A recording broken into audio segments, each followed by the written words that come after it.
This is the story of Mansa Musa. And the most expensive mistake in human history. Let's start with the numbers. Because nothing else in this story makes sense without them. Jeff Bezos at his peak, around $200 billion. Elon Musk, closer to $350 billion. Impressive. Staggering, even. Now watch what happens when you add one more name to that list. Mansa Musa I, Emperor of the Mali Empire. Estimated net worth, adjusted for inflation. $400 billion. But that number still doesn't capture the full picture. Because Mansa Musa didn't just have wealth. He controlled over 50% of all the gold in the known world. Half the world's gold. One man. Imagine owning half of all the oil on Earth today. That's the scale we are talking about. And in 1324, this man decided to take a trip. Mansa Musa I, Emperor of the Mali Empire. Ruler from 1312 to 1337. His empire was massive. Larger than all of Western Europe at the time. Stretching from the Atlantic Ocean to the Niger River, covering modern-day Senegal, Mali, Guinea, and parts of Burkina Faso. His capital was Niamey. His power was absolute. And Timbuktu, one of the great cities of his empire, was a center of Islamic scholarship that rivaled anything in Europe. Universities. Libraries holding hundreds of thousands of manuscripts. Scholars traveled from across the known world just to study there. Mansa Musa was devout. A committed Muslim. And in Islam, one of the 5 pillars of faith is the Hajj. The pilgrimage to Mecca. Every Muslim, who is physically and financially able, is expected to make this sacred journey at least once in their lifetime. Mansa Musa was physically able. He was financially able. And he was about to make the most expensive pilgrimage in the history of the world. The journey from Mali to Mecca was not a short trip. Thousands of miles across some of the most brutal terrain on Earth. The Sahara Desert. Timbuktu to Cairo alone, approximately 3,000 miles. Cairo to Mecca, another 1,200. Total journey, over 4,000 miles. Most kings would send a delegation. A modest party. Perhaps a few hundred people to represent them with dignity. Mansa Musa sent 60,000 people. Soldiers. Servants. Wives. Scholars. Musicians. Merchants.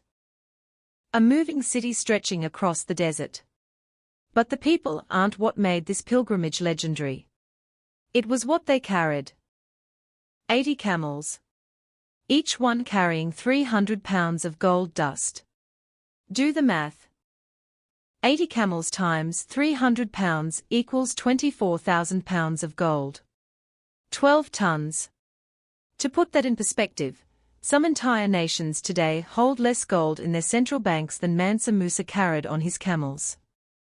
And that was just what was loaded on the camels. Additional gold was carried in chests, on other pack animals, distributed among his personal guard. Total estimated gold carried.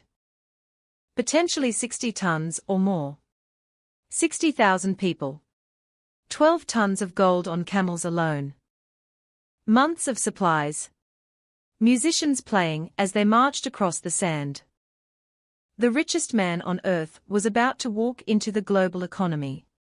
And he had absolutely no idea what was coming. The first stop on the journey to Mecca was Cairo. Capital of the Mamluk Sultanate. One of the wealthiest and most powerful cities in the world at that time. Cairo was a gold trading hub. The price of gold in Cairo influenced markets across the entire Mediterranean, the Middle East, and North Africa.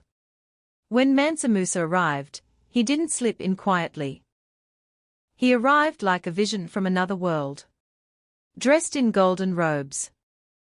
Sitting on a magnificent throne carried by porters. surrounded by wealth so overwhelming it stopped people in the streets.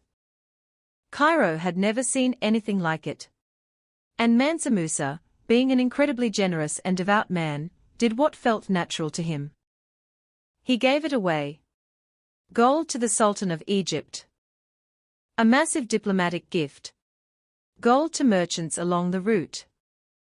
Gold to the poor of Cairo. Gold to religious scholars. Gold to anyone who asked. His generosity was legendary. He genuinely believed in charity. In Islamic faith, giving to the poor is sacred. He had no intention of causing harm. No strategy. No calculation. Pure goodwill, flowing outward like water from a spring. But economics doesn't care about intentions. It cares about numbers. And the numbers were about to break. Before Musa arrived, gold was scarce. That scarcity gave it value. Merchants who traded gold were wealthy. The gold economy was stable, prosperous, functioning perfectly. Then Mansa Musa walked into Cairo with 60 tons of gold and started giving it away like it meant nothing. In economic terms, this is called a supply shock. Before Musa, gold was rare, gold was valuable, gold prices were high. During Musa's visit, gold was everywhere. Gold was abundant. Gold prices collapsed. The gold price in Cairo dropped by approximately 25% during and immediately after his visit. 25%. Gone? Not because of war. Not because of plague. Not because of any catastrophe. Because one man was too generous. One man's act of charity just destroyed the savings of an entire city in a matter of weeks. But it didn't stop in Cairo. Cairo was connected to every major market in the region. Gold prices in Cairo affected gold prices everywhere.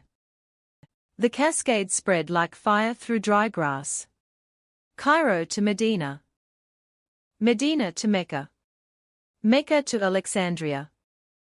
Alexandria to the broader Islamic trading world. Mansa Musa continued his pilgrimage, continuing to distribute gold at every stop along the way. The damage compounded with every mile. Gold prices crashed across the entire region. Merchants who had invested in gold were suddenly holding metal that was worth a fraction of what they paid for it. The purchasing power of gold collapsed. And then came the worst part. Hyperinflation. Bread prices skyrocketed. Merchants went bankrupt. An economy that had functioned for generations was suddenly in freefall. Ordinary people, who had nothing to do with gold trading, couldn't afford to eat.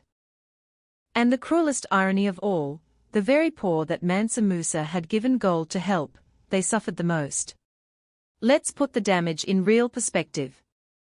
The gold price depression lasted approximately 12 years after Musa's visit. Some historians estimate it took a full decade for prices to recover to anything resembling pre-Musa levels. The merchant class was devastated. Gold traders who had built their fortunes on gold scarcity were wiped out overnight. Businesses collapsed. Wealth evaporated. The common people watched food prices spike dramatically.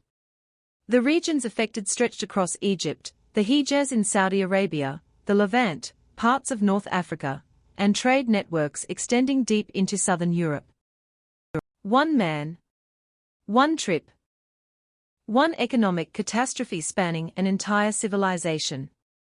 The greatest irony in this entire story is that the man who gave gold to help the poor caused an economic crisis that hurt the poor the most.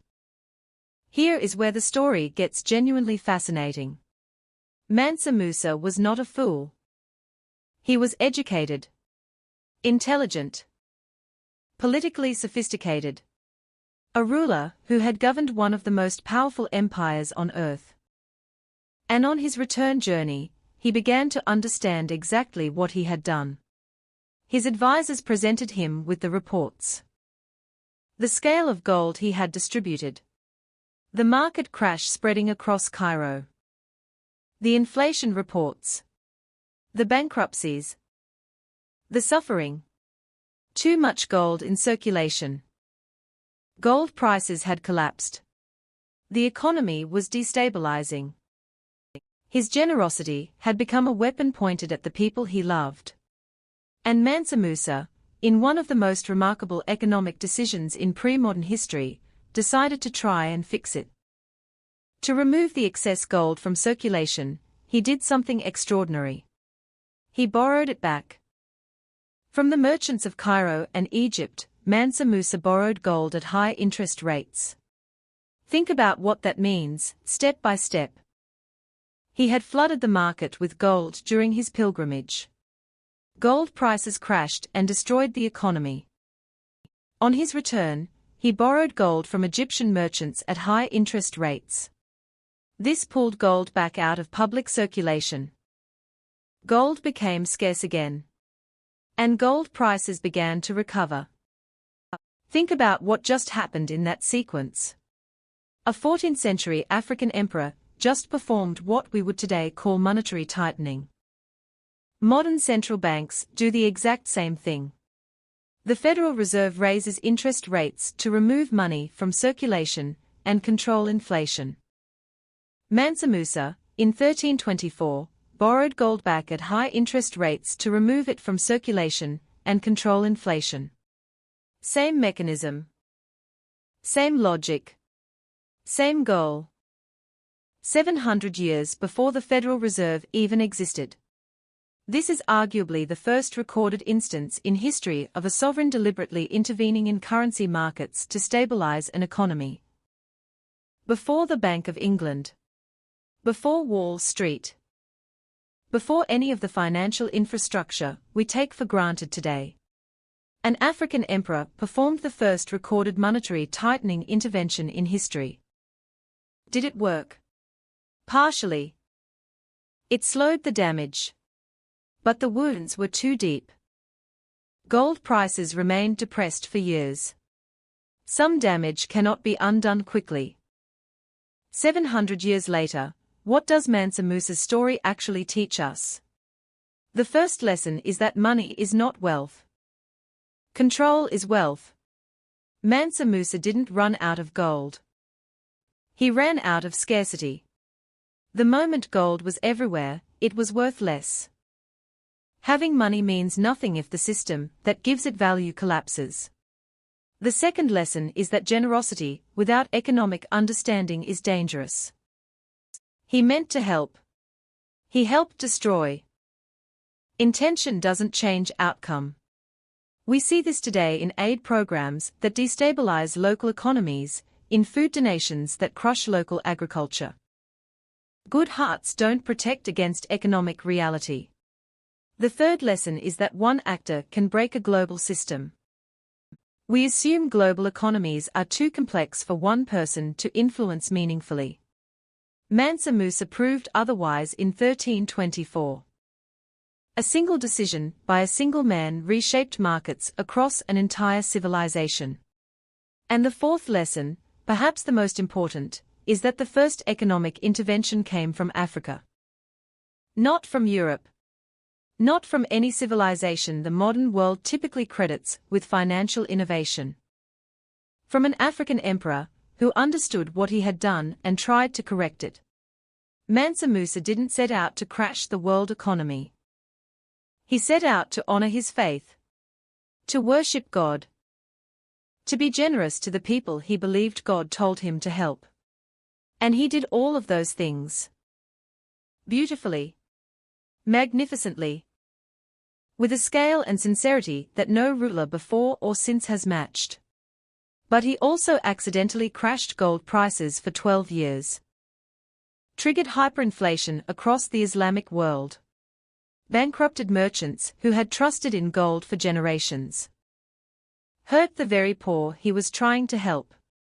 And then, remarkably, he tried to fix it. He learned. He adapted. He attempted the first economic correction in recorded history. The richest man who ever lived didn't destroy the world economy out of greed. Out of ambition. Out of malice. He destroyed it out of kindness. And that might be the most human story ever told. A man so powerful he could change the world with a single decision. A man so good he tried to change it for the better. And a world that punished him for it anyway. One golden coin. Two sides.